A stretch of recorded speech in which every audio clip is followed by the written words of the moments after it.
Appalachian. Here. Buell. Here. Caban. Here. Camilleri. Here. Jerome. Curry. Tabella. Here. Fitzgerald. Halligan. Cardo. Here. Hall. Here. Healy. Here. Hoffman. Here. Holloway. Here. Iono. Johnson. Walshin. Here. LeBeau. Here. Lester. Here. Magnan. Murata. Osgood. Payne. Here. Patel. Here. Salemi. Here. Salmonides. Carrier. Sweezy. Here. Taylor. Here. Torres. Here. Decino. Here. We have a quorum. Okay, please stand for the To the flag of the United States of America and to the republic for which it stands, one nation, under God, indivisible, with liberty and justice for all.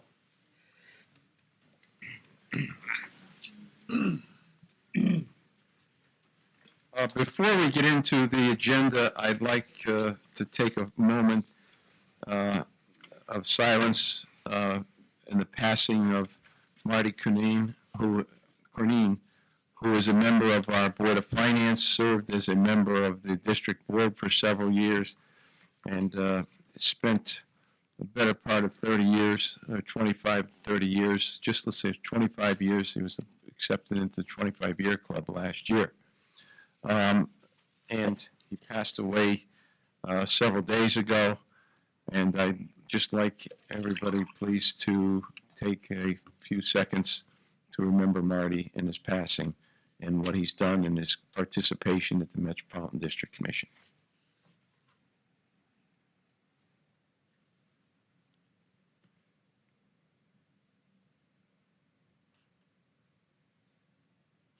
Thank you.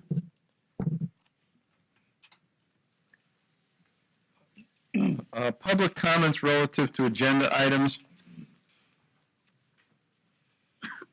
Item 5, approval of the minutes of the meeting of June the 4th, 2018. Is there a motion? So moved. So moved and seconded. Are there any additions or deletions? All those in favor, please signify by saying aye. Aye. Opposed? Abstentions? You got 1, 3, 4, 5. Okay. Do you have a change in the agenda? You making a motion? Well, we're going to have to take it out of order. Chairman, Yes. I need to abstain on that also. Larry, Carrie. Why don't you move to? Okay. In my, Mr. Chairman, Art Halloran District Council, in my report from District Council, I would like to include 10B and number 12. I do not need an executive session for either one of those. So you're asking that 10B and 12 in its totality be incorporated into your report From District Council. from yes. District Council, which is item 8. Is there a motion? Moved and seconded. Is there discussion? This matches up with what we're going to do tonight. I think it expedites the agenda. All those in favor, please signify by saying aye. Aye. Opposed? Okay. 6, I will make a response to item 8 when the District Council makes his report. I've been involved in the same issue relative to the question of DEEP and the discharge, the leaching from the existing landfill. So item 7, report from the Executive Chief Executive Officer. Thank you, Mr. Chairman. I will be brief because I know we have a lot to talk about, and we are running a half hour late. I would like to make the board aware we have met a couple of times with the town of East Hampton town manager and their staff, along with the DPH, to discuss the possibility of whether or not DPH would be willing to fund a grant for the building of a 7-mile water main from East Hampton to Portland. DPH has been very supportive of East Hampton over the number of years, and they are looking to finance a project to support East Hampton. So we'll keep you updated as we progress with that discussion. As I mentioned at the Water Bureau last month, with staff, we are evaluating whether or not to continue moving forward with the 1965 contract between MDC and the U.S. Army Corps for the Colebrook Reservoir. That system built in the 60s had the last payment, which will be part of the budget cycle this year, is approximately a $204,000 debt service payment, which will be the last one this 2019. In addition to that, there's also, as a requirement of the contract, to pay our share, a third of the maintenance cost. That maintenance cost has been continuing to rise since 2014. This past year, it was $685,000, so roughly $1 million for the cost of maintaining that agreement. The life of the dam is aging. The life of the hydro is aging. We only make about $1 million a year in hydro combined between Colebrook and Goodwin. So we're analyzing life cycle and whether or not we should continue to move forward, or we have the ability legally to get out of that agreement. I'm not going to talk about groundwater discharge because it's on our agenda and Bart's items. Just an update on the sewer user Avalorum working group. We did meet with all the town managers. I believe there were 2 towns not present. In Hartford? Oh, that's right, Hartford. Anyways, we had a discussion with them on the June 28th, and we are looking to finalize that report. There was a number of questions that we had. We've asked them to go back and recalculate their affordability as it relates to the member towns. The synopsis of the report basically implies that the going away from Avalorum to a sewer user charge, West Hartford would benefit. All of the towns would benefit to some level, but Hartford would be significantly impacted. So we have asked them they have to include, as part of affordability, they have to include the special sewer service charge, which is also a cost for the Clean Water Project to our customers. Once they do that, we believe that might change a little bit, but the synopsis is pretty much close to what I just mentioned.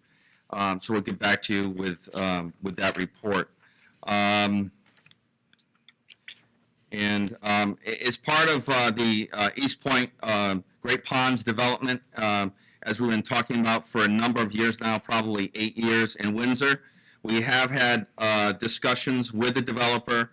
I have had discussions directly with the town manager, and they do believe that this development is going to move forward. They believe that they're going to be building about 200 residential units, and they're going to be starting this summer.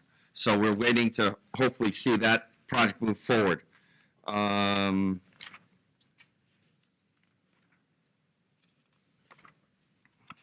I did mention in the Board of Finance meeting, as working with Cone Resnick, who is working with the finance and John's staff to help develop procedures and policies, acting as our Director of Finance in the interim of our vacancy. They have recommended to move forward with filling the Comptroller's office position. So we have posted that. That did close July 5th, and John and his staff will be doing interviews to hire someone at that capacity in the next month.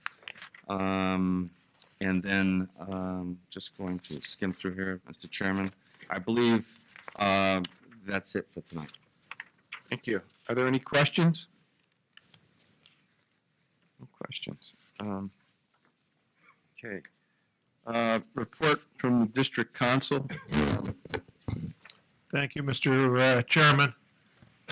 A couple items first, and then we'll get into the DEEP situation.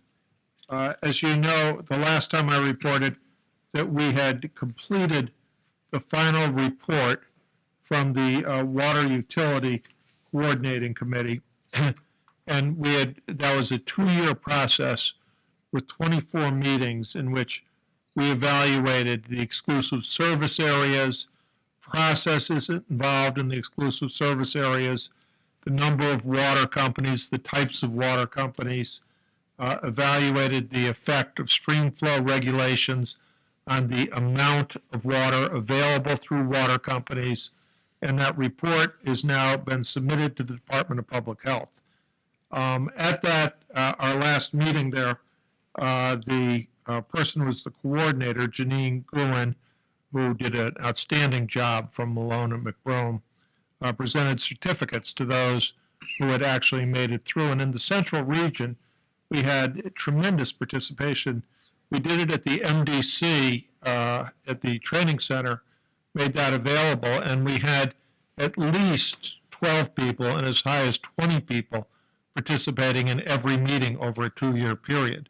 So there was a lot of input from a lot of people, but there was only one citizen member who stuck it through all 24 meetings.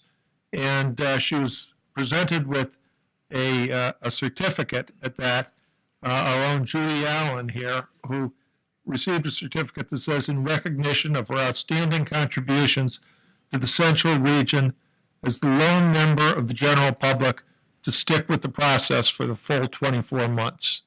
And we should recognize that, as it is hard for members of the public to participate in these complex, time-consuming topics. And on behalf of the WIP, they asked me to present this certificate to Judy. So thank you, Judy.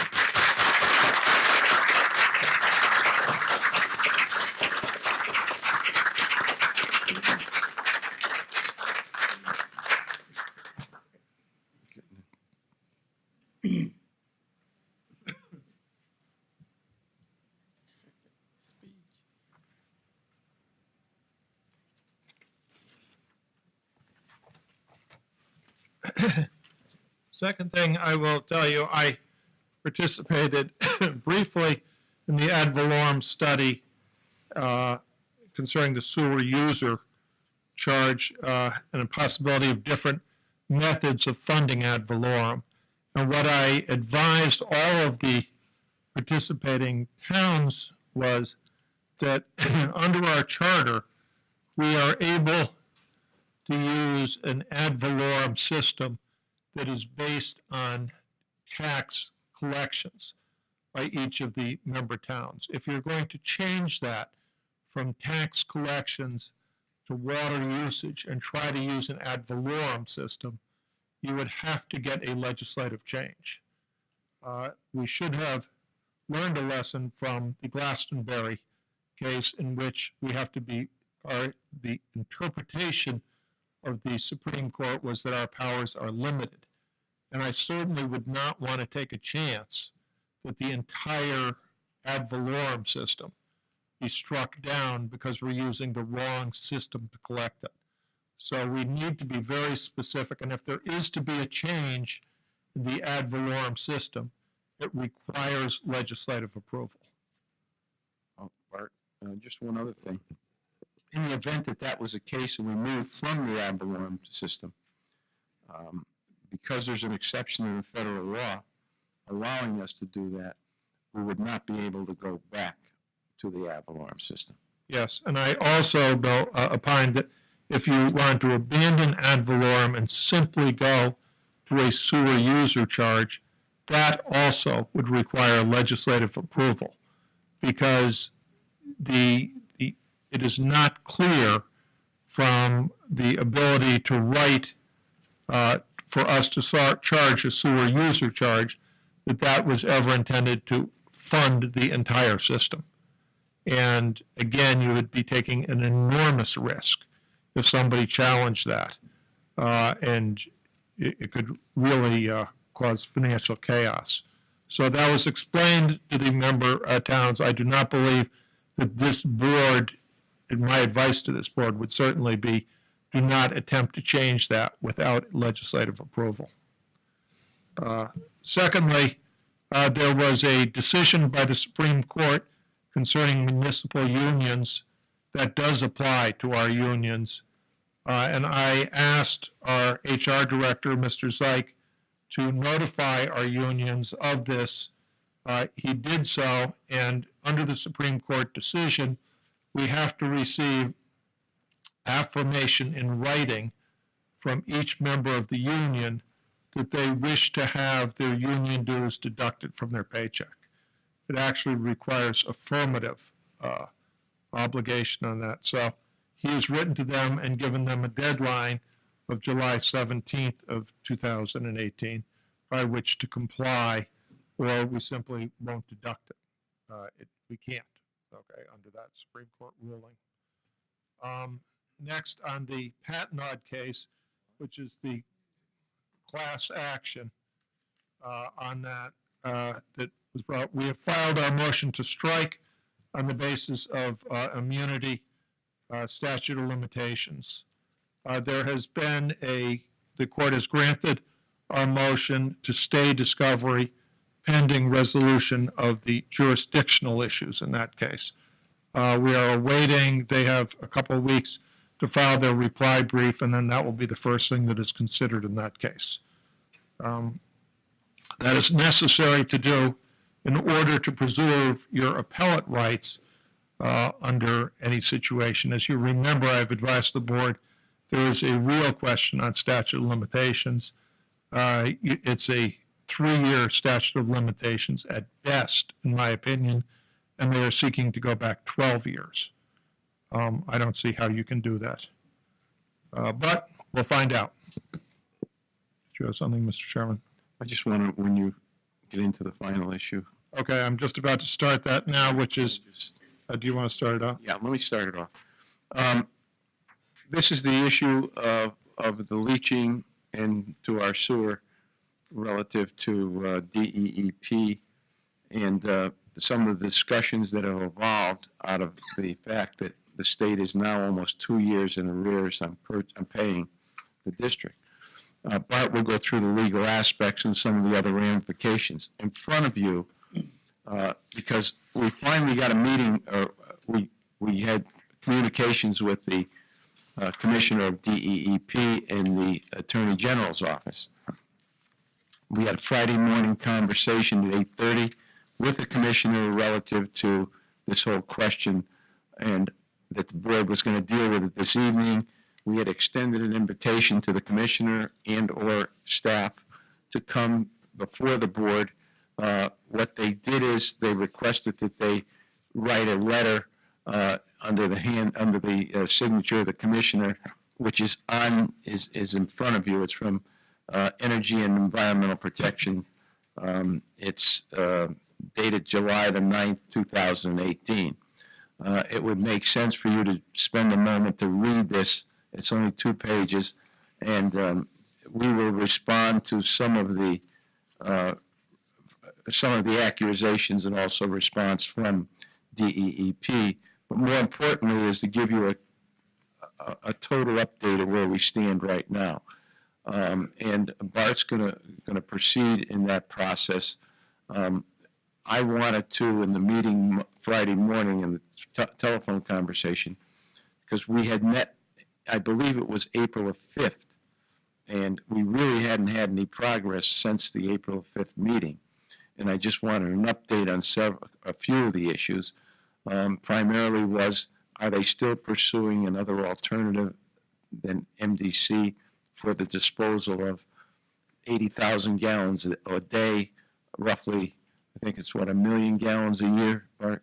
Yes. 1 million gallons a year of what they call groundwater. 12 million. 12 million gallons a year. A month, I'm sorry, 12 million a year. As a result, they said they were still pursuing it, but would not relate to us what those alternatives are, other than the fact that transporting it through tanker truck was not an alternative that they felt they could afford, basically, or worked out for them. But mostly it was affordability, because there are other people who do transport this groundwater to us for treatment, or they can go to Springfield, or they can go to Metabassett down in Middletown. So in that context, we did not want to leave the meeting with an abruptness or anything else, explaining to them that we're still seeking a resolution. And then we got into some back and forth on whether, what that'll be. That'll evolve in Bart's presentation, and then we can add on to that conversation. And also the meeting we had on April the 5th or 6th, which we got into this with the commissioner. And also an unfortunate incident that evolved relative to the initially DEEP allowed us to go out onto the site to camera the sewer and also to take samples and to our staff to do that, submit it to a qualified laboratory, and we'd also look at it ourselves because we have the capability of doing that. And that sort of got into a difficult situation when we were interrupted after taking the samples, and the Attorney General's office told us that we could take the samples, but we could not remove them from the property, which for all intents and purposes, you couldn't use them. So Bart will get into some of those problems, and I think have straightened that out through negotiation and protocol and a few other things. So Bart, go ahead, start it off. Okay, thank you, Mr. Chairman. Everybody who drives on 91 knows what the Hartford landfill is. It's that mountain you see in the north of Hartford, which was City of Hartford landfill. Then CRRA had it, and it was transferred to DEEP by legislation, along with some assets that had been in reserve for closing that landfill. And the commissioner is correct in his letter about that. That happened in 2015. And there's really not much question about the basic facts, which are that, as he admits in his letter, they are taking between 10 to 30,000 gallons of ash leachate a day and putting it into the sewer, discharge from that, and about 1 million gallons a month of a groundwater discharge, and putting that into the sewer. We have an ordinance that was passed in 2007 that says that remediated groundwater put into our sewer is going to be charged at a different rate than anything else, because essentially we don't want groundwater in our sewer. Groundwater is taking water out of the ground and pumping it into the sewer, as opposed to the sanitary sewer or a rainwater discharge into the sewer. And the reason that we don't want it in our sewer is that the combined sewers in Hartford have a very limited capacity. And unfortunately, the route that they are choosing to take to discharge their 12 million gallons is into one of the most problematic of our combined sewers, ones that we're under a consent decree to improve to a 1-year storm level. And as we go through it, you'll see we're far away from that. And we are certainly not improving our situation by taking 1 million gallons of groundwater a month and putting it into a system that already lacks capacity. We gave them notice as part of our process of coming up with long-term control plans. We started examining every discharge into the sewer by anyone. And as part of that process, we discovered the quantity that is being put into the sewer and realized that the charge should be applied to this discharge. DEEP is, in their letter, somewhat suggested that this is simply groundwater. Well, if it is simply groundwater, what I would suggest to them, they simply dump it into the Connecticut River and keep it out of our sewers. There is a reason why they are not dumping it into the Connecticut River, is because that groundwater is contaminated groundwater.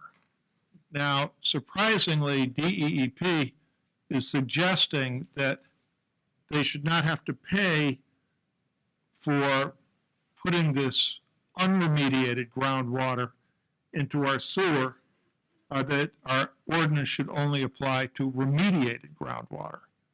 If you think about that, that's exactly backwards, okay? You would want unremediated groundwater much less than you would want remediated groundwater. And for the Department of Environmental Protection to suggest that they should not have to pay because in fact they're dumping unremediated groundwater into the sewer just defies expectation. I just don't have an answer for that, which was why we asked Commissioner Klee to come here to explain his position. Now, when I tell you that there's a problem with the route that is taken, I have asked our engineers to draw for me on our maps where it is coming from and where it is going to. Now, you'll see, if you look up on the board here, that there is at the top level here, it'll show you where the dump is. And let me do it this Why don't you way. do it with the- It's the same map. Let me just do it this Same way. Here's map the up there. dump, okay, same map. Okay, and here's where it starts. Okay, and it goes, and along this route, okay, it goes all the way down to our disposal plant here. But along the route, we have regulators, which are permitted areas where the overflows are discharged. And remember, we have to get to a 1-year level of control. And unfortunately, with all of these, they are far less than a year. You'll see, and I'm going to have to stand for a second here. Right up here is what is called NM4, which is at Main and Fish Fry. And that is a discharge point. And the current level of control is less than 1 month. There are 9 events a year of discharges from NM4. And the receiving water is the North Meadows storage pond, which is that, right, Scott? Yes. Which then Okay. goes into the river. NM5, which is down at Windsor and Sanford, is again, the level of control, which is supposed to get up to a year, is only 1 month, okay? So basically any storm, 12 times a year, you would expect 1 month storm, but it discharges 40 times a year, and from there it goes into the Connecticut River.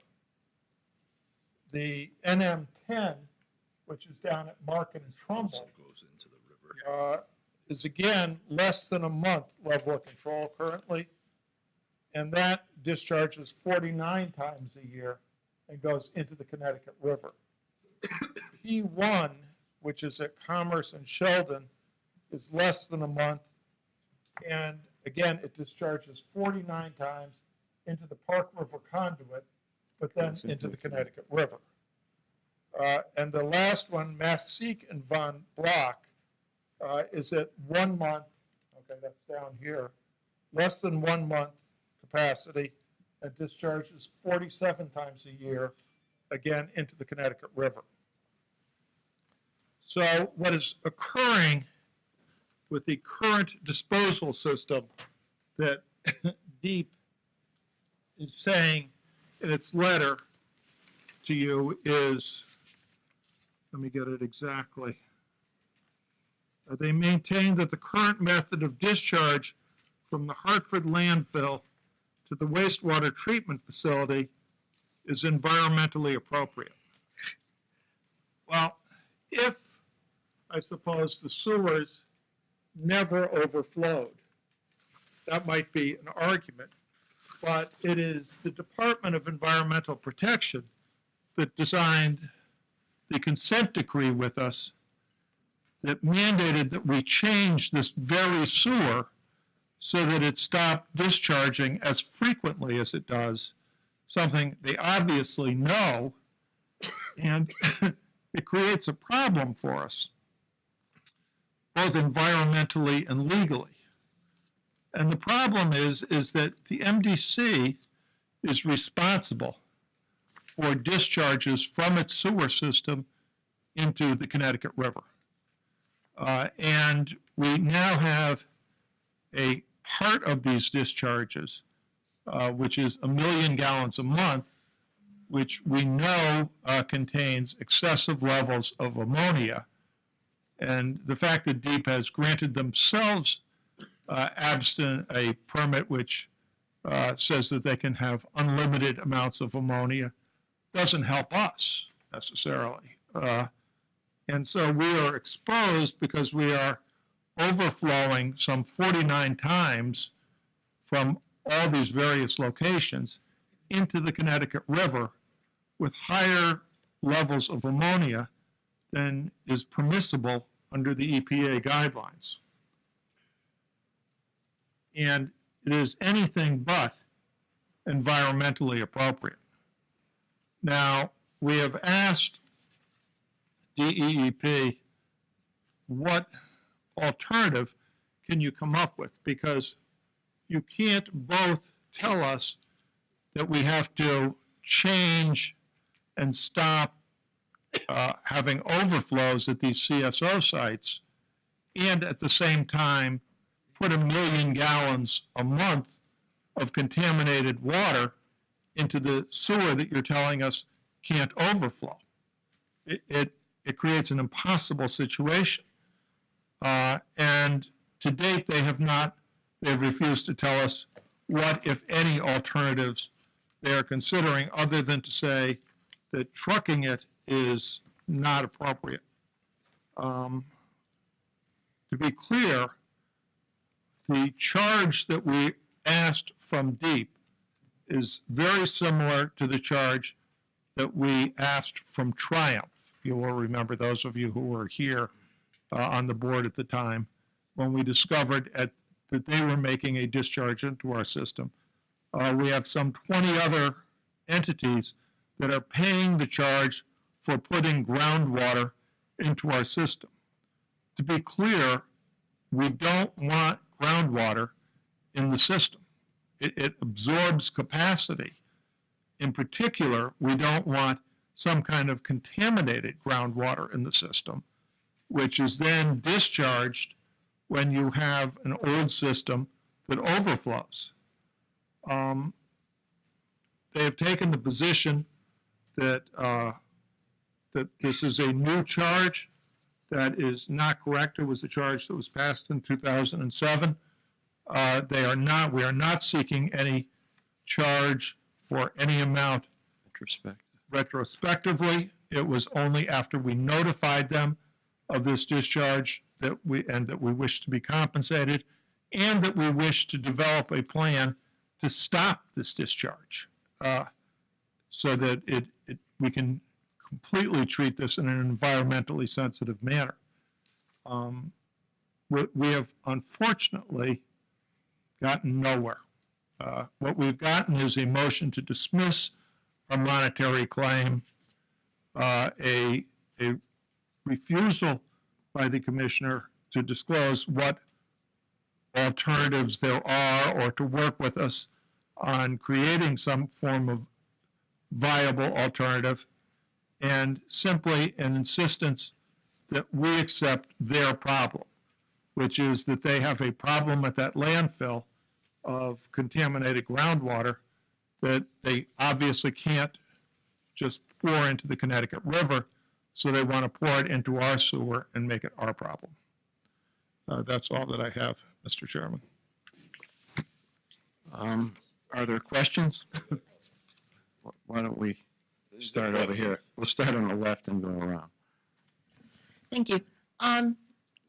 Did we know about the contamination in 2007, and were we charging CRRA, or was it the city of Hartford before that? So what prompted us to pass the ordinance in question. 2007? And Looking back in history, DEEP issued a permit to CRA in 1994. What it shows, and we have sketchy records, but what it shows is it looks like they issued a general permit, which is a lower level criteria associated with the contaminants that they had. In 1997, the same groups, DEEP, issued a permit, an individual permit, to, again, CRA. Bart has mentioned that the state had taken over the property 2014. We were aware in the 90s that this contaminant was coming in to whatever levels it was at that time. And after we received the fines, as Bart referred to, in 2004, 5, and 6, which was about $800,000 associated with non-compliance with the Clean Water Project, or Clean Water Act, 74 Clean Water Act, we were fined $400,000 from the state of Connecticut, $400,000 from EPA. And so in 2007, there was a fee that was developed specifically to discourage groundwater, specifically contaminated water, that's generated from permitting processes where the permit is issued by DEEP. In this case, DEEP is not only a permittee, but the permitter. And that was initiated in 2007. I cannot explain to you why we didn't begin charging DEEP in 2007, but what I can tell you is in 2015, as John and Rob Constable were looking at, as we know, there was a major concern about Avalorum. There was a major concern about the nonprofits within the 8-member towns, who was paying special sewer service charge, who wasn't paying special sewer service charge. We went through in finance and we analyzed every nonprofit within the district within each town. And John and his staff went through an exhaustive effort to work with each town finance director to get exactly who was in the town, what town buildings were defined as a municipal performing local government. And so we went through that exercise, and as part of that exercise and looking at all the state buildings as well, we realized that our sewer ordinances, our sewer usage charge for nonprofits is associated with waste developed by our drinking water. So if you're a customer, a church, and you utilize 2 CCF per month, you generate waste, and we charge you whatever your consumption is times the sewer usage charge per CCF, which is about $3 and change, and that's what we charge you in lieu of Avalorum. So this charge is associated with waste that's generated from consuming our product, drinking water. This product that we're receiving, and Bart mentioned, we have a number of other facilities that are in the same predicament. They're taking groundwater for a specific purpose, and Bart quoted and referenced the commissioner's letter, and in his third paragraph of his first page, he says at the bottom, the purpose of the groundwater flow control system is to stop leachate from the municipal waste portion of the landfill from leaving the site and impacting the surrounding environment. So we can call it leachate, we can call it groundwater. The point is there's an environmental condition on that site that, to Bart's point, cannot leach into the ground. They do not want it to leach into the ground. It is not stormwater generated from the streets of Hartford. In Hartford, we're a combined sewer system. So the system was built and designed to collect stormwater from the streets, stormwater from the parking lots, stormwater from the homes. But it was never built and intended to collect groundwater. And yet we receive an $800,000 fine for us to get groundwater and stormwater that doesn't belong out of the system. So we generated the fee in 2007. For whatever reason, it wasn't applied to the landfill. It should have been. But as Bart's point, we're not going back. We're simply saying we found this issue. There's approximately 85,000 gallons per day that we're aware of that is coming from this property. And they're only using 1 CCF per month, which is 750 gallons of water. So obviously, the waste that's generated on the site is not coming from consuming 85,000 gallons a day of drinking water. So therefore, as Bart said, it goes back to our fee structure for groundwater. We have a list of construction projects. We have towns who have been impacted by this very fee. Construction projects with no environmental issues, simply needing to dewater the ground for construction purposes. Commissioner Salemi can speak to this. The state of Connecticut is paying the MDC 13 cents a gallon to dewater that area and dump that water into the sewer system. Our tunneling company down at the South Meadows that's building our tunnel is doing exactly the same thing, paying the same fee. Triumph, as Bart mentioned, has environmental issues, and they are under permit from DEEP to discharge water from the ground so that it doesn't further contaminate the groundwater any further, and therefore they pay the 13 cents. We're only asking the state to pay exactly what they require others that they permit from us to do the same. Does that answer? So just on that, it doesn't matter if there's any chemicals in the water or not. It's groundwater, period, No, that it we're does. charging the fee for. That's correct. Bart's point, though, this is Bart's point. I understand there is. Right. but The point Bart's making is that here we are under consent order. Here we are not getting paid for this groundwater, and yet the material that's being delivered to our system without our approval, without our authorization, unlike every other permit that's issued by DEEP, they're telling us basically they don't have to pay, and it's not their problem. They can't afford it. What Bart's point is that what's in that discharge, we own it. If the pipe breaks on the way to the plant, as Bart mentioned, then we have to clean it up. Our 8-member towns have to pay to remove the contaminated soil as we're fixing that sewer pipe. If we have an overflow, which we're mandated to bring this level, Bart mentioned it's a 1-month control. We're going to spend $2.5 billion to get to a 1-year level of control. We're spending all this money, yet they're discharging something and don't want to pay for it. And our position is there's others that are paying this very same fee. If you're not interested in paying the fee, then we have to address it. Mr. Chairman? Tom. Mr. Chairman, I believe that DEEP has other options for this situation. If I'm not wrong on this, if I am, please correct me. I know that the town of Newington had an unfortunate major oil spill a short time ago, and they had a lot of water which needed to be treated. When they contacted the MDC, options were explained to them.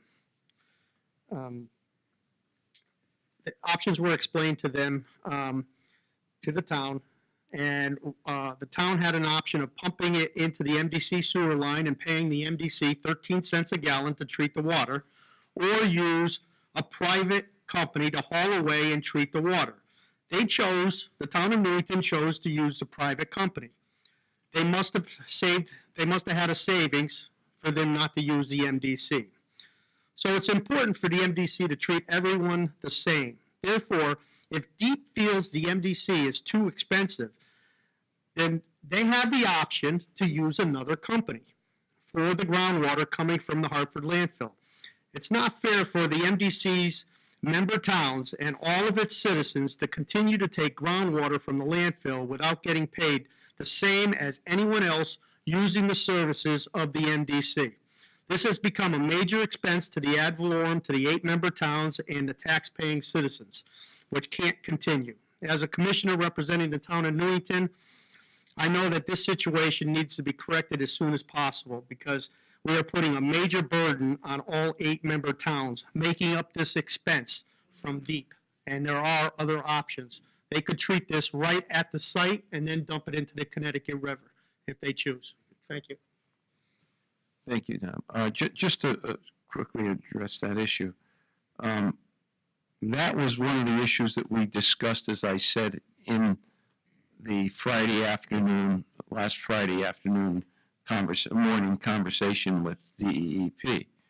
And it was made clear, and I asked this question in April, in the April meeting, is that there's an alternative to truck the product to either Hartford, MDC, to Springfield, or to Middletown to have it processed. And I was told by the landfill person that works for DEEP and manages the landfill site that was an economic problem for them, that they need, I believe it's 10 to 12, 19 trucks a day to take the 80,000 gallons off the site, and that it was financially a difficulty, and it was also physically a difficulty for them to get that onto that site. They did not articulate or specify what exactly that problem was, other than the fact that they couldn't afford to pay it. And it was brought to their attention that they are responsible for that. And as a state, they have an obligation to do that. And they said that that wasn't an alternative. So there are alternatives, however. Buddy? Yeah, Mr. Chairman, I'd just like to add to this that it's not a question of if or when this is going to lead to an overflow in this system would happen. As you heard Bart say earlier, we have nearly 50 overflows a year right now that where the effluent from this landfill is part of those overflows. And so in the 80,000 gallons a day that they're adding to the system, it's not just a tax on the plant that has to treat this contaminated water when it gets there, but it's also the cost of cleaning up a spill. If one of these spills should get really serious, they would have to clean it up. And the towns, because this is coming in on the sewer side of the MDC, the towns, the ad valorem tax is going to have to pay for it.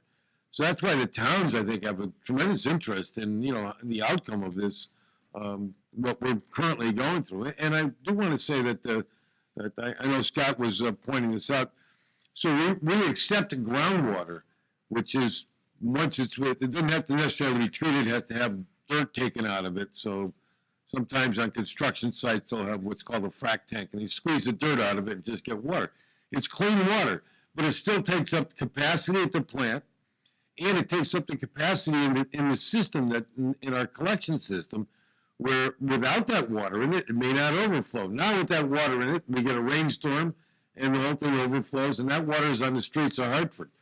And that's essentially what happens here, is this pollution is going to wind up in, Bart, you didn't say it at the beginning, but the very first one winds up in a pond right near the landfill. All the other overflows go direct to the Connecticut River. They're going right into the river. So the very system that DEP has set up to prevent that from happening is what they're saying, well, there's nothing we can do about it. Well, there certainly is something you can do about it. But and you've asked us to spend $2.5 billion to do something about it. But in the meantime, we're still living with this problem, which is causing pollution to the Connecticut River. There's no doubt about it. So, Well, to add on to that, even given the fact that we do acknowledge along the way, that doesn't cover surcharging. Surcharging can happen go into anyone's house if we have an excessive rainstorm. The surcharging will, if they don't have a backflow valve, it can come directly into a house, into an office, into a business facility, or anything else, or onto the streets. So that, it's a permeable system. It's not a system that's sealed. It has a history. We're under a federal mandate and state mandate to resolve that issue. So when they say that that's not just one of the issues, surcharging is a major issue, to add on to what Buddy said. Avery? I just have a short question for Attorney Halloran. I think what you had mentioned before was that either the contaminant or one of the primary contaminants is ammonia, and that DEEP has somehow provided themselves an exception from getting it from them to us, and did not pass along the exception, which I'm not suggesting it should have been, but is that correct? That's correct. They have, by the use of a special permit, permitted excessive levels of ammonia to the permittee. Okay, we are not necessarily the permittee, however. Thank you. Rich, Commissioner Key, is it Klee? Commissioner Klee states that he also has 4 other former landfills. Do you know how those landfills are treated? We've asked that question. We don't know. don't know. Be interesting to find out if they transport or direct discharge into some sewer system. I'd like to see if We asked that question in April. no answer. Can I ask one more question? Sure, go ahead, Aaron. Following Richard, I was asking myself a minute ago, Mr. Klee, is he the commissioner or one of the commissioners? The Commissioner of the Department of Environmental and Energy and Environmental Protection. Okay, so since we've had a number of points or questions where there doesn't seem to be an answer, and there hasn't been an answer forthcoming on a number of issues, so who does Mr. Klee report to, and why aren't we getting the information we require? The governor, Mr. Wonderful Governor. Well, he reports to the governor, and he is, I can't explain why we're not getting the information that we have been suggesting. Particularly, I don't think it's one thing to get the money, but remember, this is a long-term game here for the MDC, where you're under a federal and state mandate to get those sewers up to the 1-year level. And just showing, the P1, as far as the quantity of discharge, is the worst offender in the entire system. If you were to pick the wrong spot to put this, you couldn't do a better job. Because even if you had found some way to route it into the tunnel that we're building, we'd be far better off. But here we are particularly vulnerable to discharges in that particular system, probably because it's amongst the oldest, I would think, Scott. Correct. Do we have any way of estimating the amount of contamination already dropped into the river from the overflows that have occurred, let's say, over the past year? We could calculate that, but to Bart's point is that based on the system as it is today, that with that extra 85,000 gallons, which they're not paying us for, that is helping and contributing to taking up capacity. Commissioner Salemi mentioned this, and therefore it goes into something other than the pipe. It's going into homes, it's going into the streets, or it's getting to the river. So we have, as the chairman mentioned, we were out we had an agreement through BART and through the AG's office to go out to the site last 2 Wednesdays ago, which is June 27th. And one of the reasons was that we were going to take samples, we want to verify, where the connections were, and really document the existing on-site condition as to what's actually happening on the site. Now, as the chairman and Bart mentioned, after we took our samples, we took 8 samples at 2 different locations. We were told by the AG's office we were not allowed to take those off the site. Now, I have here a copy of what we call the DMR report, which is a discharge monitoring report. This is a DEP document. DEP requires everyone that they give a general and individual permit to report their discharges to DEEP. It's done in this report. This report happens to include the landfill because the landfill is the owner and permittee at the same time. So this information is published monthly. It's a public document. It's given to all of us as wastewater organizations, and we're not responsible to make sure that someone is complying with DEEP's permit, but we get the information. All as we were simply trying to do is to verify that what the information is on the report is accurate. And that's why we asked to have the testing done. Well, what else is in it? Or what else is on there? We don't know, because we weren't allowed in on the property. And the ironic part of this is there's 2 locations we took a test at. One of the locations, which is right inside the footprint of the landfill, the structure, the manhole that's there is ours. It's MDC's. So we were actually not allowed to take samples from our own infrastructure, which the information is documented in DEEP's report monthly. So we can't quite understand why there was a misunderstanding about what we were going to do when we were there. We thought we were very clear that we were going to do a number of things, including taking samples. But anyways, we did, as Bart mentioned, we're out there today. We did agree. We did take samples today at 2 o'clock. Chris, it'll be Wednesday or so before we get results? Wednesday. So we did get past that issue, as the chairman mentioned, with our conversation on Friday. But we're really not anywhere in terms of Bart's concerns or my concerns about. Does the discharge included in that report include the overflows into the river? No, this is simply the sampling of the discharge to the sewer.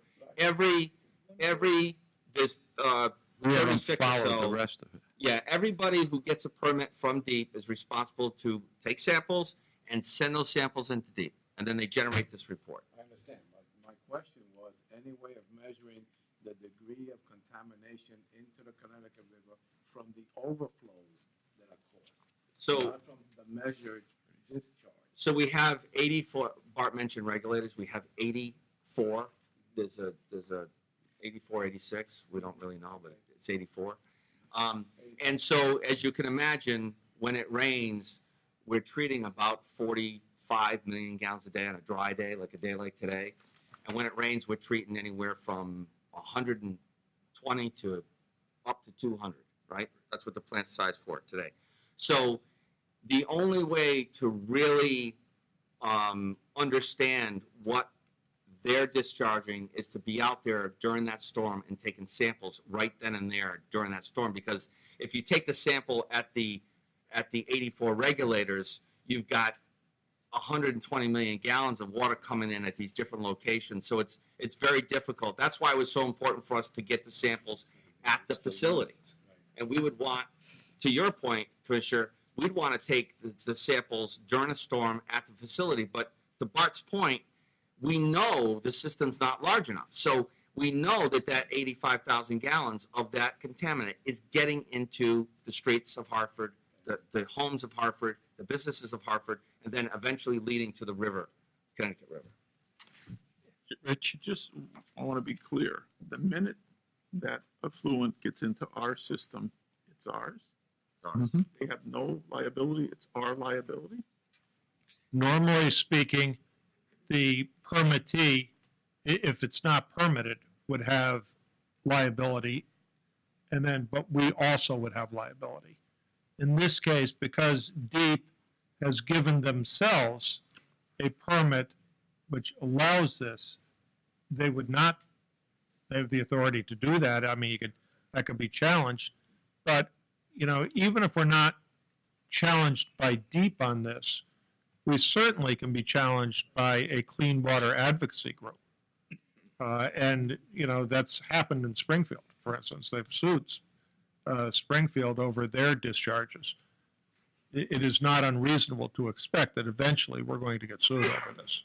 Well, it's no different than putting in a truck to carry it down Route 91 with a couple of holes in it, so it leaks all the way down to the plant. It just, be more obvious. Or it'd be the trucker would have a problem then. Actually, we're responsible for the health, safety, and welfare. We really have to look at this. As you said, Bart, it may not be the dollars and cents, but what you showed us tonight with the overflows and we have a system that is being reworked. And at this point, it should not probably be taxed with this type of an overflow. There's other issues outside of the dollars and cents, in my opinion. The health, safety, and welfare has to be a strong concern. Right. I think when you start, one of the problems we have here is communications with DEEP now is limited because they claim that we are suing them in court to be able to sue them. We're before the claims commissioner. The state has to permit us to sue the state. So because we're in litigation, they claim they can't enter into an open negotiation or discussion with us without the presence of attorneys in the room. So obviously, that's what we've been doing on the call. We have lawyers on it, both sides. But what I think is even more significant is this is a public health issue. This is not a question of litigating the fact whether we can litigate through the claims commissioner in the state of Connecticut. It's a very serious question of impacting public health, which I would assume would come under the auspices of the Department of Health and not DEEP. Am I right or wrong? I don't know. I think that the permittee and the permitter is deep, and they have control of the sewer system, so.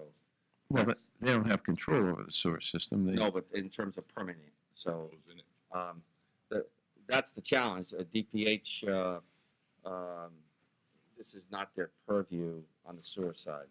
well, So if it was to but one, contaminate a public water supply, then DPH would be involved. well, but one issue is that obviously there could be damage to the environment, which is a responsibility of DEEP. And Right. I don't think anybody is going to argue that point. However, public health seems to be as much and probably more importantly, because the environment can be damaged, but when you start damaging human life, you're talking about public health and safety.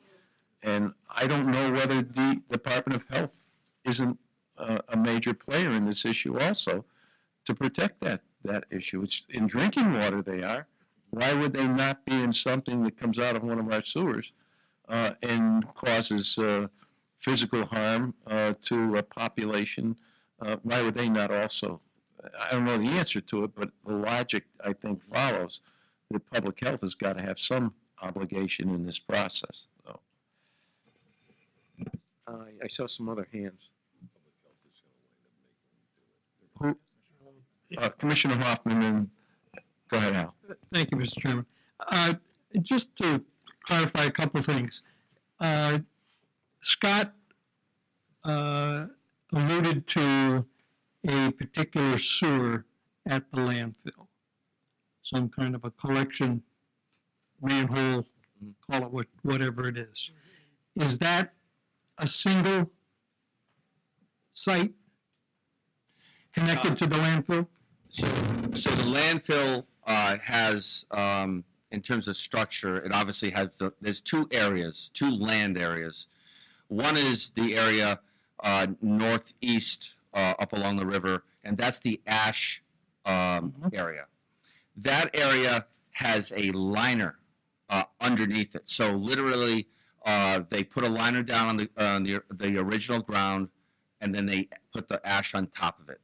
They collect the water that collects within that area, and they pump it to a tank. And when that tank gets full, they discharge that through piping, which leads to these manholes. Specifically, that discharge goes to the manhole outside of the footprint of which we own, outside the footprint of the landfill. The larger area is we call Area B. That is the landfill itself, and that has a liner on top, but not underneath.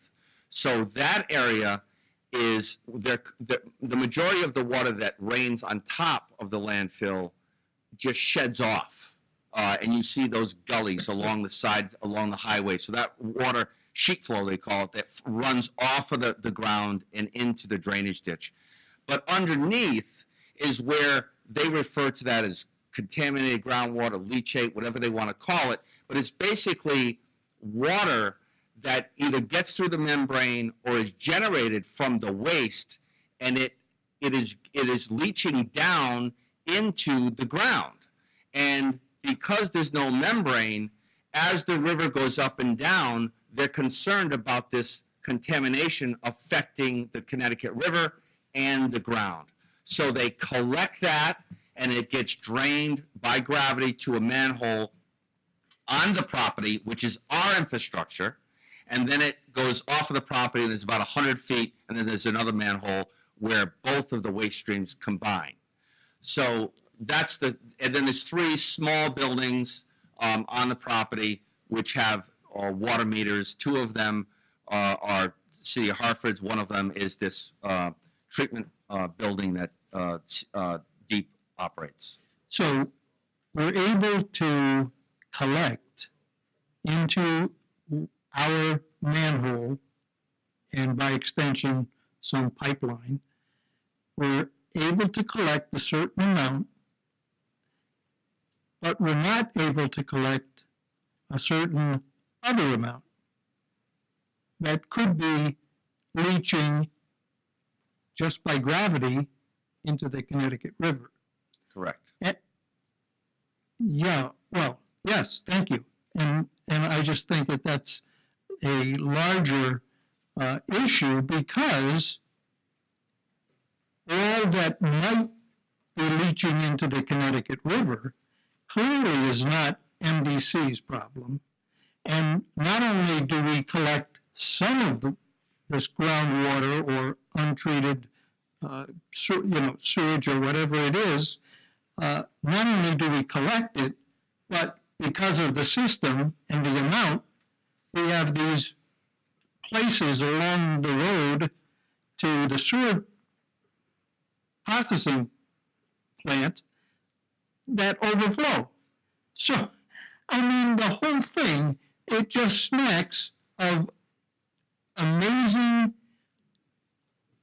inability by the state to control and regulate what is in citizens' best interest. And yet, they're going to be the first ones to say to the MDC, you know, we're going to assist the federal government to make sure that you folks follow a consent order that says do this, this, and this. Meanwhile, the state has its own problem and no way to fix it.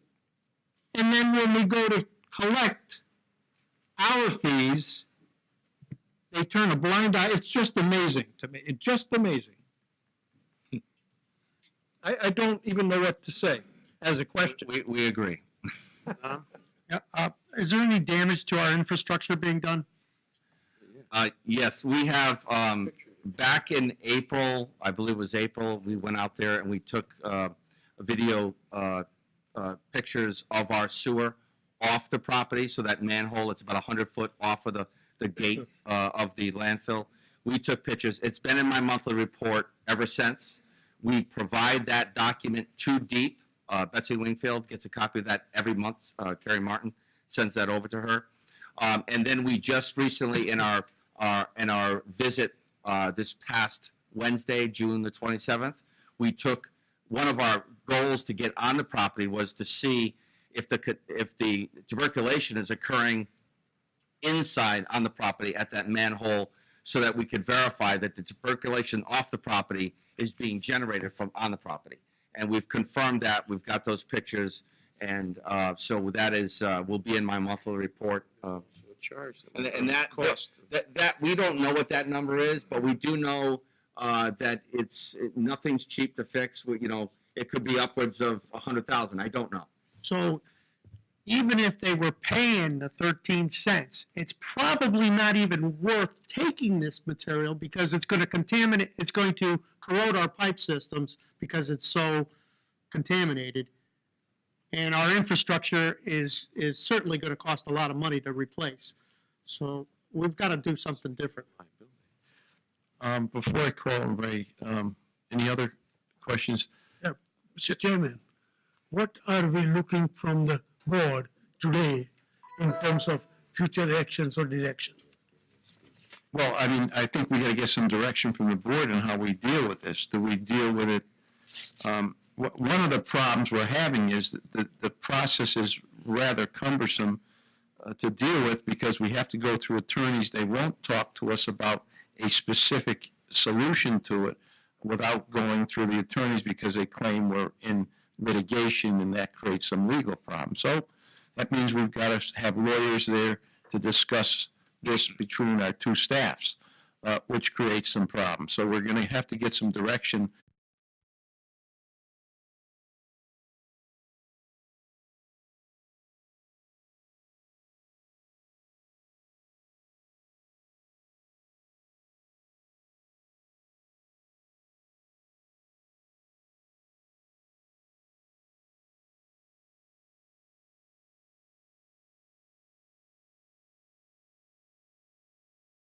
In the fifth paragraph on the second page, Commissioner, it is not helpful to relations. This is relative to MDC and DEEP. When MDC is communicating to its member towns that their bills are increasing because the department is not paying its landfill discharge bill. That is an unfair and inaccurate characterization of the situation. Now, I think we've been through a budget process. We meet constantly with our towns when we go through that budget process. And as a tax-exempt institution and a nonprofit, MDC is a municipality, which means we don't profit from the process between our towns and our customer base. So that in the event that this revenue that we claim is due us is not collected, it is a negative to the budget. So that money, because it does not come into the coffers of MDC, and because we have no profit margin that we can take it away from in the event not to affect our customer base, it goes directly back to the towns in ad valorem, or it goes back to the user and a user charge if they're not a for-profit organization. And ultimately, it becomes fairly obvious that that negative revenue is costing the people and the taxpayers and those people that pay a user charge that are nonprofits, it's costing them more money because they have to supplement what we're failing to take in as revenue, even though we're still providing a service. So I just think that it is obviously a cost, a direct cost to MDC into their towns through the MDC by virtue of an ad valorem charge. So basically, because of the publicity side, they woke up and they made that accusation that we are not accurate about what we did. But besides that, now what options do we have in terms of legality? And if you need any general directions from the board, we should have a resolution now. So you proceed along that line. I would suggest to you that as the lawyers, we have done what we can to date. Okay, we filed a claim with the Claims Commission. We tried to reason with the commissioner. We tried to reason with the people who work for the commissioner. We tried to reason with the Attorney General's office. And I have to report to you that we're no further along than we were when we first reported this issue to you. So it is, frankly, we're looking for direction from the board as to what we should communicate the board's position is to the commissioner. So the answer is we've exhausted. Outside of the Claims Commission. I don't think that's a process, is it? We would offer that to them if the board so directed. I didn't feel I had the power to do that myself, but I would certainly agree to, if they claim that they're going past, were willing to try this matter, and to just, you have no right to bring the matter right now. And so they would have to agree to something outside the Claims Commission, which to date the state hasn't done. Ray? Yeah, we've lost $1.25 million in 2016. We lost 2.5, these are budgeted numbers. We lost 2.5 million in 17, and in the first 2 quarters of this year, another 1.25 million. Like Bill says, I mean, our budget's 5% of the 8% increase is because we're not collecting this money. So I think we should make it come to a head one way or the other, and I have a short resolution, which I'm happy for any amendments, because it's just, after hearing what staff said tonight, Rich, a number of commissioners, Buddy, I mean, they're paying it through one of his projects that he's working with the state.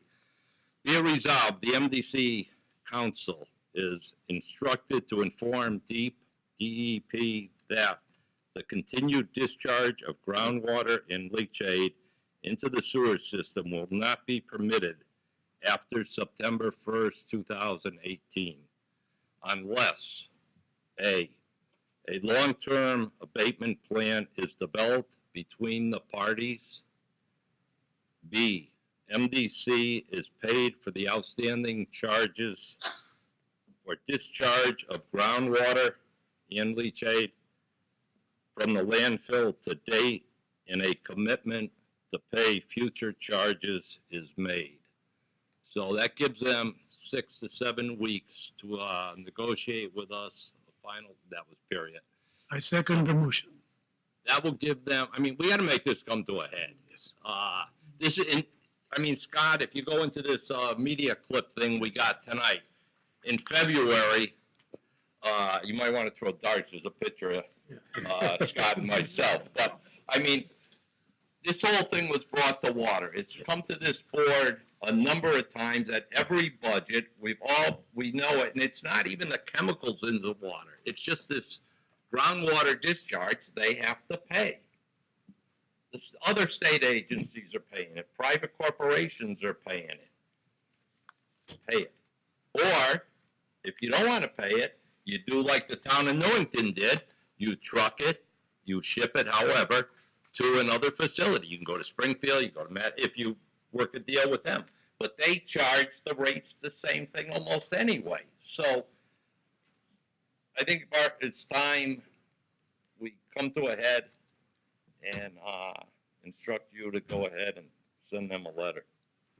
Well, I think you ought to include the board in the legal counsel in some type of a negotiation, because. Yes, no, to negotiate until then, you know, but something has to, I mean, we don't want to make it a fixed date and say that's going to happen we don't want to create an environmental disaster either. I mean, we want to be reasonable in coming to that final. Something's coming up, but if they don't do anything by September 1st, I understand, you know, then we come back and make this. but we want to be reasonable. Yes, Well, I'm saying, but we've been reasonable now They could come- for 8 quarters.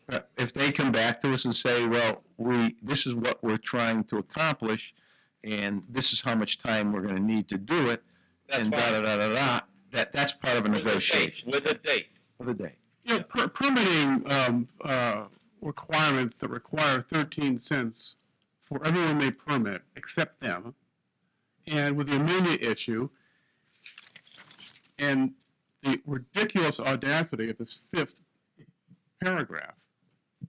I mean, a line has got to be drawn. If you don't set a date or some kind of a finite instruction, if you will, this will go on for another 5 years. No, I'm not saying, I'm saying the board should pick out a specific date to give us to be able to negotiate something. If it doesn't, then it's going to happen.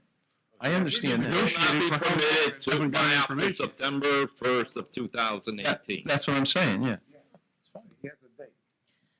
But hopefully they're willing to come and sit with us and discuss what those alternatives are. Right, they got 8 weeks or 7 weeks. Mr. Chairman, I'm sorry. I Commissioner. guess, I guess one of the things I'm concerned about here is that we have a history of getting beat up in the court of public opinion. And I think, and I agree, I think that we need to draw a line in the sand. But I think that we need to think carefully about how we are going to present our case to the general public, and more particularly our member towns. this can be an issue that can be made fairly obscure and complicated.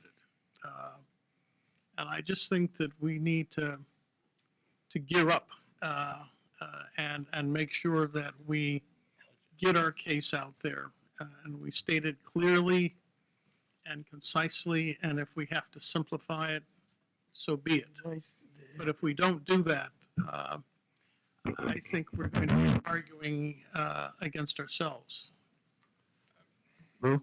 Yeah, Bart, have we exhausted all legal possible avenues? No, we could, if it comes to it in September, rather than, we do, under our ordinances, have the right to simply refuse service. We could, as an alternative to that, if the board so wished, seek an order of the court to prohibit DEEP from continuing to discharge. But that's something you can decide at a later date. There are actions that could be contemplated under the Clean Water Act against DEEP. But to answer your question, no.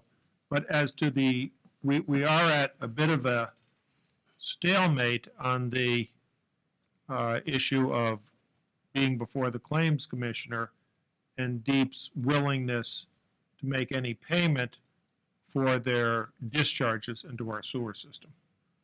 I don't have any other solutions to that one. Which would terminate the issue relative, it then would just be a cost to date or to whenever the service is suspended. I would assume they would also have the right to go after an injunctive relief if there was a major environmental problem, and that would be part of the court process, I would assume.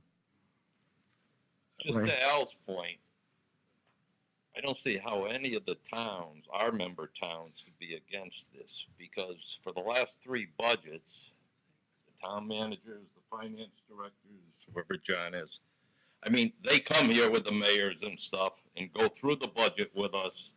That line item as a revenue has been in the budget for those years. And as Bill said, if you don't receive a revenue, you run a deficit.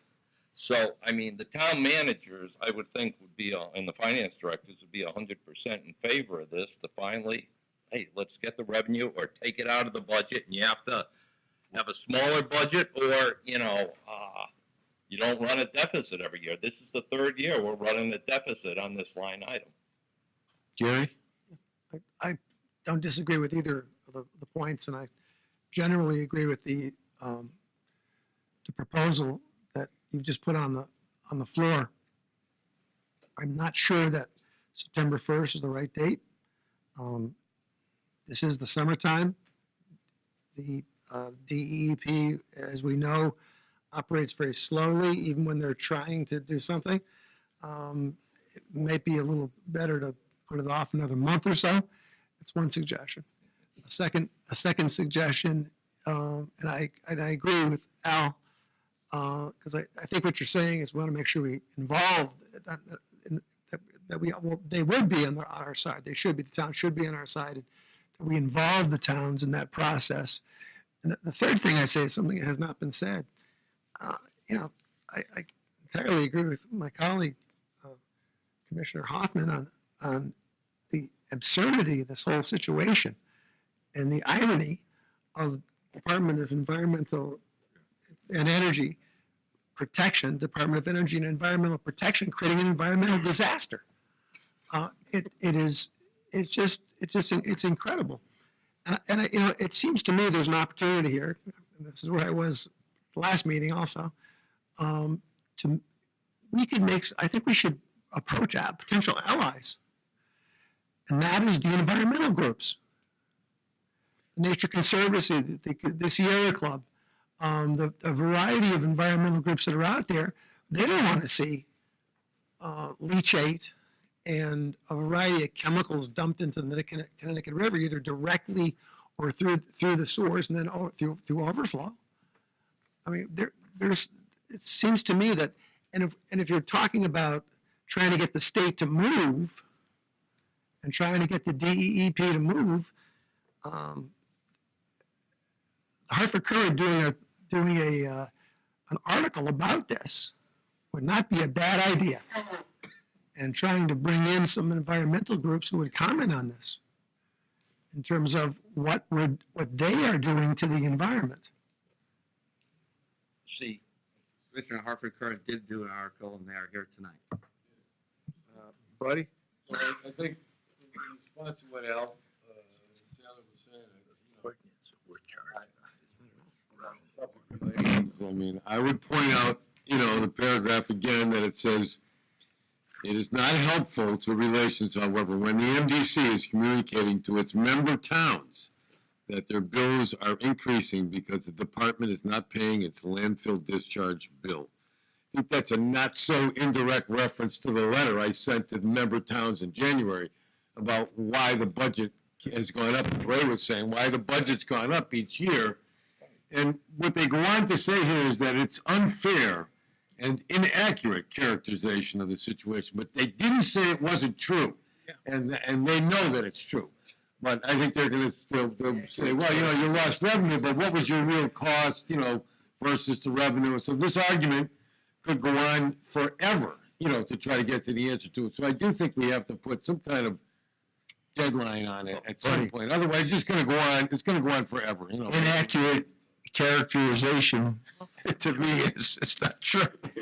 Well, and the other thing I don't mean this to be news to anybody that was here when we had our relationship with CRRA, but no matter what happens, you're going to pay this. I'm going to pay this.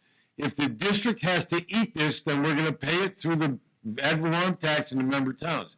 If the district doesn't have to eat it, you're going to pay it through your taxes to the state of Connecticut. So we're still going to pay for this. DEP doesn't pay for anything. The taxpayers pay for this. This is a battle over who has primacy over which way these things go.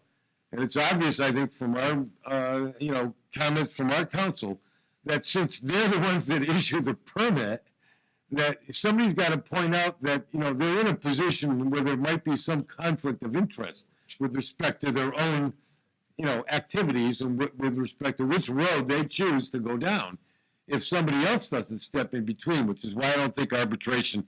I'm not interested in an arbitrator splitting the baby in It the would be somebody neutral that would make a decision. It could be binding, could be non-binding. I mean, it would be, I'm just saying, you're spinning your wheels at the claims court. You have another state agency making. Well, they haven't given us an answer yet. Well, wouldn't public health, public health department be critical to public health? You pay one way or the other. If I could just add to Commissioner Slumy's point, Commissioner Slumy, you mentioned, so 8 member towns are paying for this lack of $2.8 million in revenue. How many towns utilized the landfill over the life of the landfill? That's right. Why is it 72? Or why is it that these 8 towns have to pay for the closure and the expense associated with the closure for a landfill that was used by the state of Connecticut for 30 years? Why is it this 8-member town that have to pay for that expense? Well, the answer to that, Scott, for now is because they can, and that's the only reason why, because they can. And I just sort of point out that because of the ad valorem system, West Hartford is bearing, an unfair amount of this cost. So I don't think a lot of people realize that still how much we suffer under that arrangement. And my other question is, do we just physically, do we have the ability to just stop the discharge? Yes. So we. No, not discharge, stop the access to the sewer. Yes, we do. So that is something that we can threaten them with. Yes, you can. And I would just like to say that that and arbitration are not exclusive of each other. In fact, just yesterday, Attorney Stone asked, and we did some additional research as to the ability of the state to agree to waive the step of the Claims Commission and get to the merits. We didn't specifically discuss arbitration, but that's certainly one way to do it. But I don't think the resolution to resolve this by September 1st and arbitration are mutually exclusive of each other. We can certainly propose both. Could I hear the resolution one more time? Sure. I kind of lost track of what You got it, John, or you want me to? John. Be resolved. MDC Council is instructed to inform DEEP that the continued discharge of groundwater and leachate into the sewer system will not be permitted after September 1st, 2018, unless A, a long-term abatement plan is developed between the parties, B, MDC is paid for the outstanding charges for discharge of groundwater and leachate from the landfill to date, and a commitment to pay future charges is made. Now, that goes back to the second quarter, or the third quarter of 2016. So it's approximately, John would have to come up with the numbers, but it's approximately around $5 million. Is that clear in the resolution, the look-back period? Yes, we've Yes. done that in the Claims Commission Yes. also. It's in the Claims We have a Commission. limited claim. Louis? It's from when we started billing them. We're not gonna go back to We're not going back to 2007. 2007. We're Right, going back to the when date we when started. it was brought to our attention and we brought it to their attention. Lou? Yeah, I just a hypothetical as we do this, and I think this time around you left out September 1, which I think should be in there, by the way, Sean, Gary. Permitted after September 1, unless A and B. Okay, I'm sorry. A hypothetical, if they were to send us a check today for the amount they owe us, what would we do with that money? Give it back to the town. It would reduce the town rates. That's the only thing we can use it for. That's correct. That's all you can use it for, but And we've we said already in the committed budget that to the town. process that if we received it, it would be sent back. So West Hartford would get their larger share, and every town would get, the Little Rock Hill would get 5.6% because we pay about 5%. This is salary, 0 times 2. Every other town would get their percent. Just want to be clear. Avery? I just want to add to the resolution, A, at the very end of that, stipulate by September 1st, 2018. Okay, a long-term abatement plan is developed between the parties. By September 1st, 2018. Also, okay, Otherwise, so it's have that on date in forever. there It's a twice. otherwise, it's a loophole. Further discussion? Al? Mr. Chairman, the language in there about a commitment from the state, is it unreasonable to think about that commitment must be acceptable to the MDC as opposed to just a statement in a letter? That's fine to put that in there. I was just, I think it's just- it it would have to be It's agreeable explicit by in- the it's two parties. explicit. It would have to be approved by this board, whatever that settlement is. Let's It's put it in explicit. there. I have no problem. I think it's explicit for the purpose of the resolution, that that's the intent. Right. They're not going to do it anyway. Part of the legislative discussion. I'm sorry, John. So, based on this resolution, are we gonna have to come back to the board again and say, okay, we're shutting it off? Or are we saying, come September 1st, we're gonna shut off the water or shut, whatever we're gonna do, sewer or water? Or are they gonna come back to the board again and have to ask permission of what we're gonna do? We would have The to come back resolution to the should be. board again. We have to come back to the board again because it's actually a negotiation here that we're talking about. But what the board is saying, that's the date we're going to use as a shut-off date. If there's no movement, then obviously Well, we're going to I have to would make a feel, decision. Commissioner, that, Mr. Chairman, that we should come back either way. Right. We would have to get approval of the board of any resolution because it would include this abatement plan, which the board would have to agree to. Or a closure plan, which the board would have to agree to. And if they haven't done it, I would want the board to make a final Right. determination, rather than We have just only do it. one meeting before September. We can hold a special Special meeting if meeting. we We have. can have a special meeting. Special meeting. September. Is there further discussion? If not, all those in favor, please signify by saying aye. Aye. Opposed? Okay, let's move on. Hopefully, we can resolve something. Chairman, Denise? can I just circle back to the beginning of Mr. Halloran's report with a couple of questions? We Sure, kind go of ahead. moved right into this, and I didn't Your- have a your chance. point. So, in regard to the ad valorem update, you said all but two of the towns were there.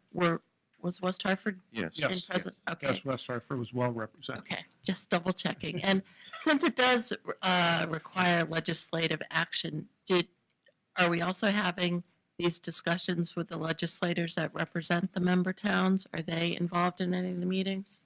They have not been because there hasn't been really a plan that was agreed to by the member towns to present to them. It's premature at this point because all I wanted to do was make sure that everybody understood. You can't just simply do it by a vote of this board. It's going to require an amendment to our charter. Right. And we do plan to bring that report back to. Yeah. Yeah. Right. We haven't seen what the response is. It may or it may not, but Bart's saying if we're going to make that change, the probability is that there's going to be a charter change. We'll make that determination when we see what the final product is. Okay, thanks. And then on a different note, in regard to the municipal unions and the getting everyone to agree or not, can I get a copy of what is being provided to the employees? Because I know we want to be explicit that this is a choice on their part and not just you need to sign here. Sure. Bob, can you do that? You want the wording, you want the specific wording. What the And specific sign off is that you're getting? From the union staff. You have a copy of the document that we've provided. assuming it's consistent with the constitutional. I'm just curious. We'll I'd get like that to you to, like tomorrow. to see it. And also I'd like to see the copies of the S&P and Moody's reports on the ratings, if that's possible. I guess John's, Yeah, we can get that. we'll get that to you. Thank you. Okay, any further questions on this? I'm sorry, Commissioner. Is Hartford and other town, whichever it is, representing in the discussion, and have they gone back to their leadership? Hartford was here. I don't believe East Hartford was, were they? No, East Oh, East Hartford was here, Hartford yeah. Yeah, it was Weathers. Was Weathersfield? Yeah, I thought Weathersfield, who was here from Weathers? Yeah, Weathersfield. Yeah. Oh, that's right, the new town manager was So there. from the initial numbers that were given to us, the areas that would have a negative impact were number one, Hartford. It would have a major change to, and East Hartford. Everybody else would have gradations of positive impact. Further questions? Can we proceed with the agenda? Item number, I'm sorry, Rich, go ahead. I thought Bart was going to handle 10 and 12. 10 and 12 was included in his report. The settlement. 10B, Oh, no, we haven't gotten to the settlement. We haven't got to it We yet. haven't done Eversource. No. John, do you want to do that now? Why don't we do that right now? You don't need an executive for that, that's. Staff looking for a request to settle a lawsuit for the amount of $48,500. It's a negligence action. The claim damages, you should know, are 100,000. 105,000. And we had, this was a broken bolt that damaged Eversource equipment. We examined very carefully whether we could make a claim against the bolt manufacturer, but that proved fruitless. Am I correct, John? So essentially, we believe it's in MDC's best interest to resolve this lawsuit for half of the actual damages that they sustained. Bolt to what? Yeah, what are we using bolts for? It's a cap. The water main was capped, and a bolt was put in place to keep the cap in place. in the like a street. 9-inch iron bolt. It's like in the street. Yeah, that worked out. So no one was injured, it was a piece of equipment that was Yes. damaged. Correct. Who's gonna, One of their trucks, Bart. obviously. It was an underground vault. who's gonna chair the meeting? Case like that. Vice chairman's not here, you wanna take over? Yeah, I'll take over. I'm going to abstain on this issue. I represent Northeast Utility Eversource, so I don't want to. In this particular matter, I will take over as chairman for a brief moment since the vice chairman is not here. Are there any further questions on this? What was the physical damage to? To Eversource's electrical equipment. On a certain line? Yeah. And it's been very carefully examined, those damages at this point by council. And we're satisfied that that is, in fact, what they have lost. Have we ever had an issue like this where it's been equipment damaged and we paid a Yeah, I think we did with Hartford Hospital, didn't we? It happens with other utilities as well. Okay. Any further questions? Wouldn't insurance handle this? We have a deductible. So, We're self-insured. I'm self-insured. No deductibles. so that's that. Okay, Any any- motion? We have a motion. Approved. Is there a second? Second. Okay, any further comments? All in favor? Aye. Anyone opposed? Chairman? Okay,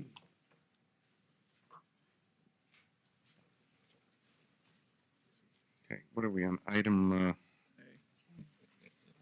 I think. Item 9. Board of Finance consideration of and potential action regarding approval of the capital improvements projects, business transformation project management, and data cleansing. Recommended action, receive the report and adopt the resolution. Is there a motion? I'm out. Moved and seconded. Who's?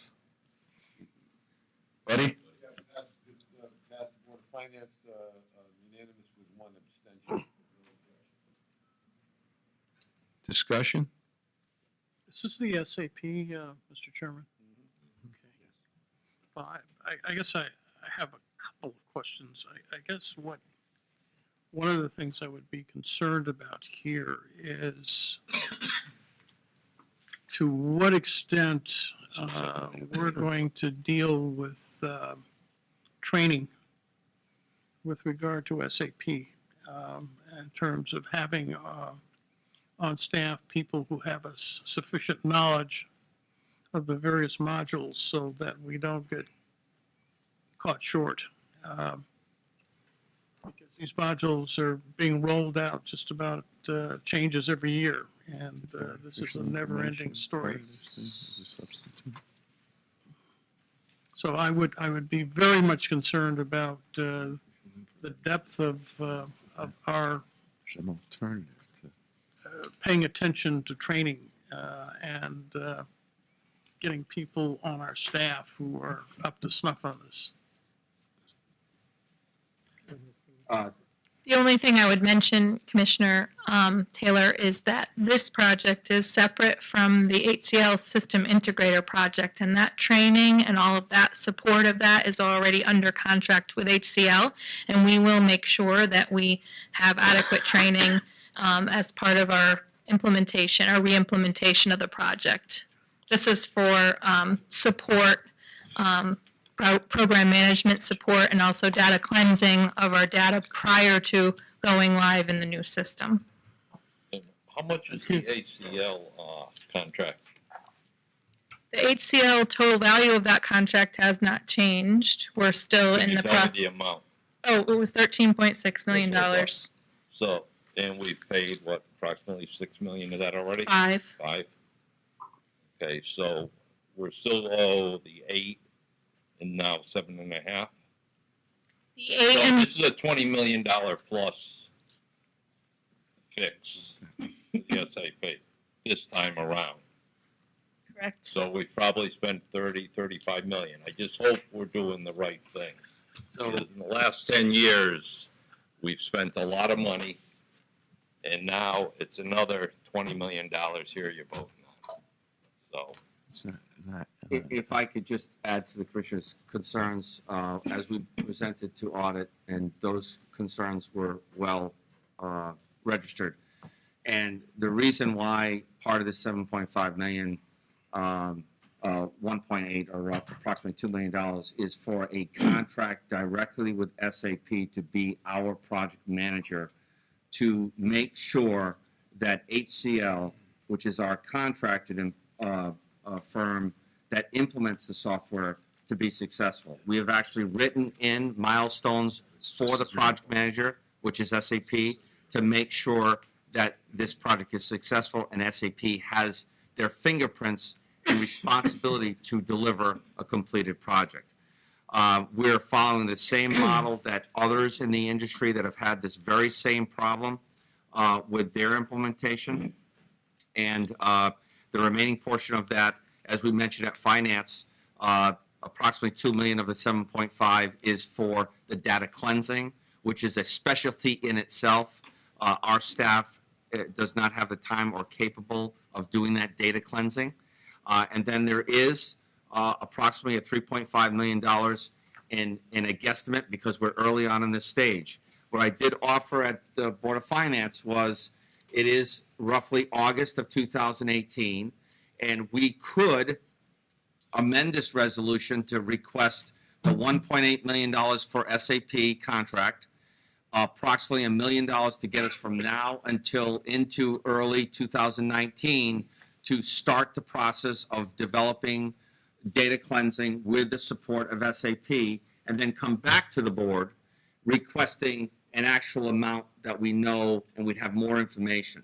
We wanted this board, the audit committee, the full board, the Board of Finance, to understand the magnitude of what we believe is, to your point, Commissioner, it's approximately $7.5 million more to finish this project correctly. We have been very clear to SAP, if this project fails with SAP at the helm as our project manager, this board is not going to recommend to utilize SAP any longer. So we've been very clear to SAP on that. will we, after, say, a year, whatever this fix is, how many months? We're hoping for a 10-month Okay, so implementation. over the next year. So to Al's point, as far as education, in 2019, do we have the staff right now that will be able to put in all the new updates each year and then educate our employees on how the changes are and how to, So Kelly mentioned that as part of the project. Or are we going to need a consultant to come in each year and put these, or SAP, whoever, to come in and put these updates? So as part of the project, Commissioner, we are going to, this is approximately a 10-month exercise. We've obviously been working on this for a year and a half, as you are aware. The exercise in itself is training for staff, but as part of the contract with HCL, they are responsible, and in combination with SAP as the project manager, those two contracts are responsible to help train our staff. And then we will, after the project is complete, there's what they call a maintenance contract, which we will have to bring in someone, and it might be SAP, it could be someone like HCL, but someone has to maintain the system on an annual basis, and that's a separate contract that we will bring to the board once we RFP that and make a selection. The staff itself will, obviously the software is good for a certain period of time, and let's assume that it's good for what is the date on the? But I want to make sure we Yes, do that each year. We got a consultant, whoever, to come Absolutely. in and work with our staff to make sure the updates are done correctly and that our staff is taught, like Al said, in how to, maintain it. Just as a point, I hope, and again, that this issue is that we are now dealing with SAP, so when we change, our system doesn't have to be changed to meet SAP's change, but the SAP changes follow the SAP system. Right. That's what got us into trouble last time. We tried to reconstruct our system and put it in place here instead of running on the SAP system. So every time it was updated, we had to update our system to update to their system. Was that not the issue that we found? That we're eliminating, so that those constant upgrades, and the upgrades now are coming less than every year. There's some of them are coming every 8 months. So that's why it's so significant that we're not moving, we don't have to reinvent the world here to be able to meet that licensing change. Go ahead, George. So we're bonding $7.5 million additional dollars. How long is the bond for something like this? Are we going to be paying back this over 30 years, or would this be something we negotiate for 20 years? For 20 3, years. 4, 5 years? Because as we know with SAP and even your desktop computer at home or your app on your phone, everything goes obsolete. So are we spending money on something that will be obsolete before the bond is paid off? It's not like a pipe. Yes, that's a good point. We bond, capitalize over a 20-year period. And so there is constant, and I've mentioned this before, in our IT hardware, we are responsible and should be responsible to spend approximately 5% per year of our operational budget of upgrading our hardware. And the MDC, up until when Bob Schwarm came on board, we were spending about less than 1%. So we do need to spend monies on a 5-year basis, let's say, to upgrade hardware. That, unfortunately, is bonded over a 20-year period. Why don't we go to a 5-year bond? Well, I guess the challenge we have is the challenge that we have is if we pay as you go. We just talked about what the cost of a $2.8 million expense would be for not receiving revenue from DEEP. It's about 5% increase in the Avalon budget.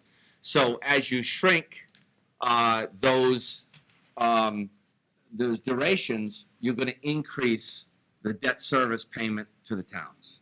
So we can look at those options, but there is an expense to the towns. Right, because in Weathersfield, we just went through a high school renovation, and part of it was technology, all right?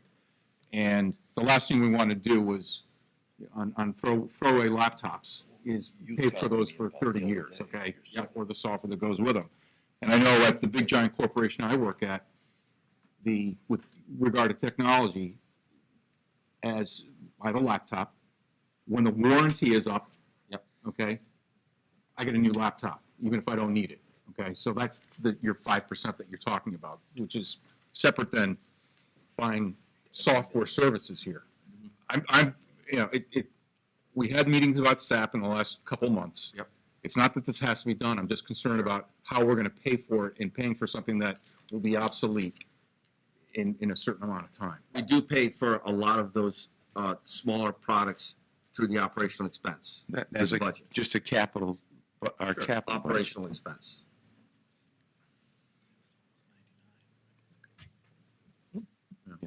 This is our operating system, not hardware, so to Right. speak. So it's a Software. little, yeah. Yeah, understood, but software does It's go age. Oh, of course. obsolete. We do know Yeah. that.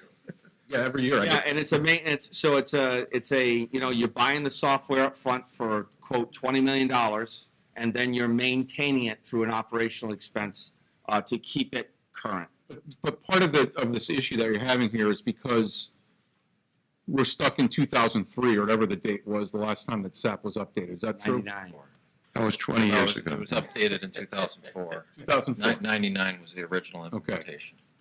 Sort of. Yeah. Yeah, sort of, yeah. I'm not sure what update Sort was of. in 2004. So, but part of this, from what I'm hearing, is there will be capital money or operating money spent, the 5% or whatever the heck number you're talking about. So hopefully this doesn't happen again.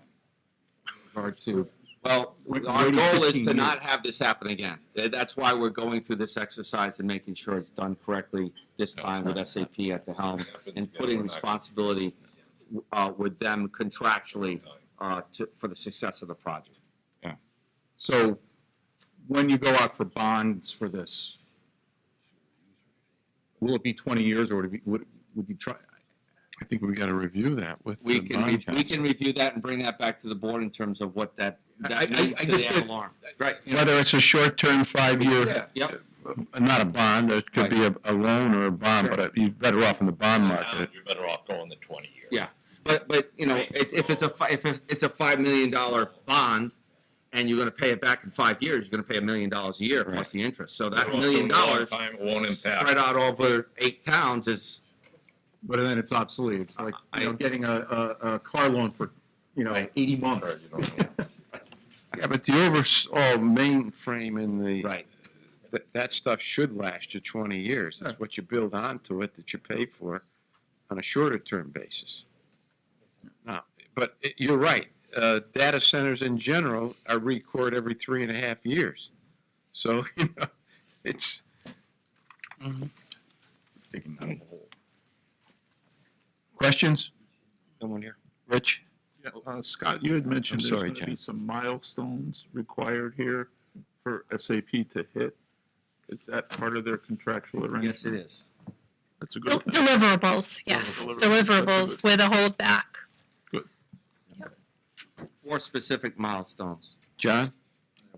That was the question, because it Okay. just, the company I was with put SAP in, and when it came to the training of people, they were supposed to bring in their A crew, they brought in their C crew, and they couldn't even answer very simple questions. So I'm assuming that's the question, is there any And they're financial done that. milestones that they get hurt if they don't do it? Okay, thank you. Further discussion? If not, are you ready for the question? If not, all those in favor signify by saying aye. Aye. Opposed? Okay, we did 10A, I'm sorry, we did 10B. 10A, Bureau of Public Works, consideration and potential action regarding release of sewer right-of-way 100 Helmsford Way, Windsor. So the recommendation, receive the report and adopt the resolution. Is there a motion? So moved. Second. Been moved and seconded. Discussion. Who's, Rich? This came before Bureau of Public Works, and it was passed unanimously. Okay. Discussion? If not, all those in favor, please signify by saying aye. Aye. Opposed? Item 11, consideration and potential action regarding authorization for sale of vehicles. Recommended action, receive the report and adopt the resolution. Is there a motion? So moved. So moved and seconded. Who's this, finance or who's the sale? Is this Scott's truck? We don't usually. No. You don't bring vehicles to us, so why this time do you bring this vehicle? And this is less than. We dispose of a lot of vehicles. Well, it's for sale of vehicles. Are we Yeah, I selling know. vehicles? Mr. Chairman, it's $20,000. This has got to come before to sell a vehicle used, and this is like not just used, it's just done, it's getting sold for scrap. Is that what I understand? Well, we got a procedure. If it's sold to somebody, we have a procedure to do that.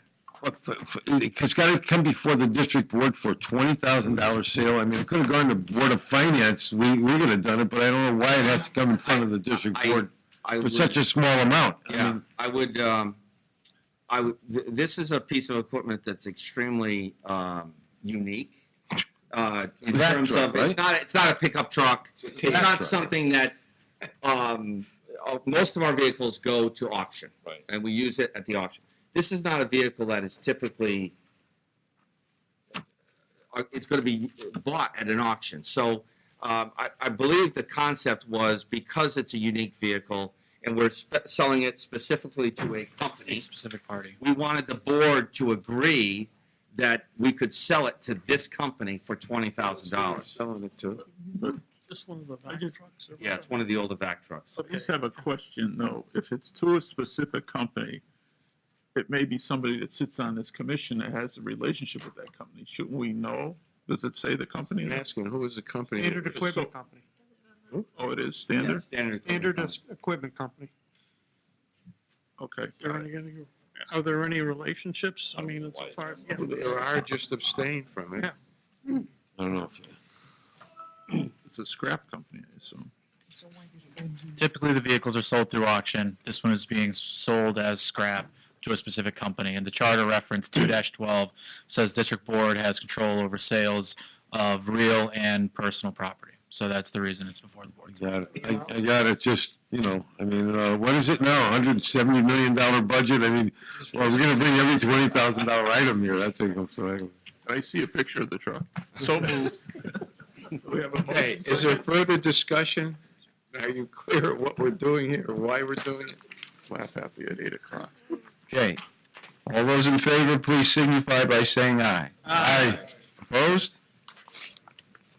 Item number 12, consideration and potential action regarding, we just did that, okay.